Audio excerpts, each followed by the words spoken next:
Hello everyone, ఈ video idli బ్యాటర్తో uttapam ఎలా చేసుకుంటాము అనేది.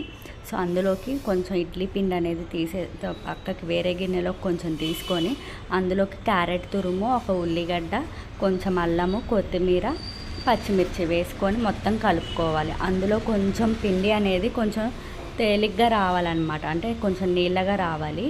సో అలా నీళ్ళు కొన్ని నీళ్ళు యాడ్ చేసుకొని తర్వాత పెనం పెట్టేసుకొని ఇలా ఆయిల్ మొత్తం స్ప్రెడ్ చేసుకున్న దాని మీద మనం ఇలా ఊతప్పం దోశలాగా వేసేసుకొని మూత పెట్టేసేయాలి. సిమ్లో పెట్టి మూత పెట్టాలి. ఒక 3 to 5 minutes, ఒక 3 minutes ఉంచిన తర్వాత అలా గోల్డెన్ బ్రౌన్ కలర్ మనకి ఎడ్జెస్లో కనపడుతుంది. వెనక్కి తిప్పుకొని మళ్ళీ ఒక 2 minutes ఉంచుకుంటే మనకి ఊతప్పం రెడీ అయిపోతుంది. ఈ ఊతప్పం మనకి కారం పొడిలోకి కానీ పచ్చళ్ళలోకి కానీ చాలా బాగుంటుంది, టేస్టీగా